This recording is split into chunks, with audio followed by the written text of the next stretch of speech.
Welcome back to my video and welcome back to Quilts for Miles. So in this video I thought I'll take you along for a day in my studio. So I've just filmed yesterday what I worked on in my sewing area. It wasn't a lot because it was an extremely hot day, and so I didn't get a lot done, but I did get a couple of things done. So I hope you enjoyed this video, and if you do, consider giving it a like and a subscribe to my YouTube channel. Thank you, and let's get on with the video. So first thing I did yesterday was starch. So I've always been a starcher and I enjoy starching. I like to take the stretch and everything out of the fabric so it doesn't stretch on me when I'm sewing, and I find I get a better and a straighter seam, and it irons better if I starch. I used to starch and then iron it, and I used to get those white flakes, and I never knew why and I never knew how to stop that until I started watching the Fat Quarter Shop. And she did a tutorial a while ago on her channel on how they starch and how she starches. So I thought I'd give it a go. And here you basically just spray starch front and back, and then you just hang it over a close hoist to let it dry. So that's what I'm doing. I'm using crisp starch, and I just get that in my local supermarket, in any supermarket. And basically once I'm finished, I will just hang it over and let it dry on my close hoist. I do spray a fair bit on. I do tend to try and soak as much of the fabric as I possibly can, and in winter it takes a lot longer to dry than what it does in summer. In summer it's fairly quick to dry. So here you can see that all the fabric that I managed to starch today is sitting on my close hoist drying. I only have one close hoist, so I only do enough to fill up that close hoist. So it will sit on here now until it's completely dry, and then I take it off and I will iron it and I'll put it in a tub ready to be used.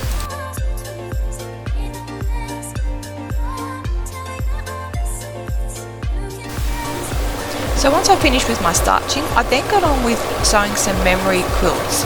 So I lost my mum to cancer back in 2018, and when she passed away, I collected as many clothing as what I wanted to keep to do memory quilts for people in my family. I started this a few years ago, and just over the years, just with the grief and everything, it has been a real struggle, but I'm slowly trying to get back into it, so I'm trying to get these finished so people can enjoy them. So here you see me just sewing some crumb borders. So these are just leftovers from the heart blocks that you're going to see soon, and from cutting out the memory bear pieces, because I am also doing memory bears. So this is everything I've got left of my mum's clothing, and basically what I'm doing is just sewing it up to make a border. As you can see now, I've got one crumb border done, and now I just cut it up into my strips. So I'm cutting into 3.5-inch strips and into 2-inch strips, and these will be going around a heart block that you will see very, very soon. So they're small pieces, but small pieces do add up and they can turn into something.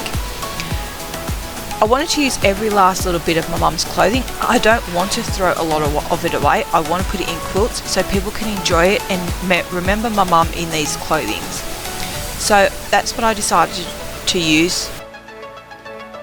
So that's how I decided to use all these little bits that I've got left. I've got about 6 or 7 bags. I don't know, I can't remember how big the bags are, but they're a decent size left from all the other parts of these projects. And because I decided to do 2-inch and 3.5-inch, I did that on purpose because I don't want anything to line up. So as I get more into the quilt and show you more, you're going to see how they just slightly they go down and up, if that makes sense. You'll see it as you see it come together in a quilt. But I just didn't want anything to line up. I just wanted a bit more of a movement style blocks in this quilt. So I just wanted the blocks to look like they had a bit of movement within the blocks and not just straight on, lining up, straight on square, and everything has to be precise and everything. That's not this sort of quilt. I'm not looking for everything to be exactly the same.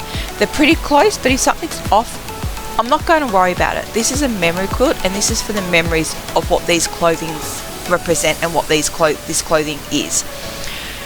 So that's why I decided to do it that way, and not have everything so everything all the same measurements and all the same size. So the quilts will all be the same size, but the blocks are all the same size, but the crumb borders are a little bit different, just to give that movement and that illusion of movement within the quilt.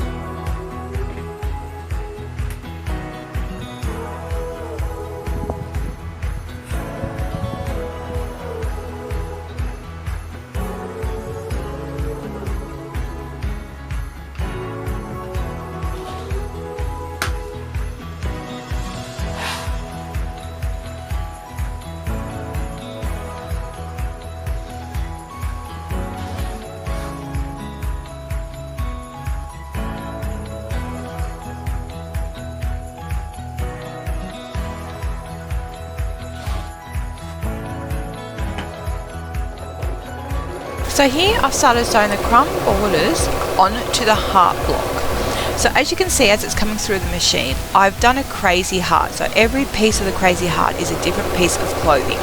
The heart is a Carol Doak heart that I got years and years and years ago. I can't quite remember where I got that from. I've had that for so long now. And so basically what I'm doing is I'm putting two 2-inch strips on either side of the hearts, and then on the top I'll put a 3.5 inch, and then I'll put a 2-inch. But then the next heart block that I sew through, I'll do the same thing. I'll put the two 2-inch ones on the side, but then on the bottom I'll put the 3.5 inch, and then on the top I'll put the 2-inch. And that's how I get the movement, the effect that I'm looking for this quilt. So everything is not lined up, they're slightly going up and down, and I'm creating that movement that I'm looking for this quilt. So it will make sense as I put some blocks up onto my design wall and I start sewing these quilts together, and I'll show you how they're coming together. And I'm going to do that in a future video very soon. I will show you how I'm putting them together, because I'm getting a fair few blocks now to make into a quilt top.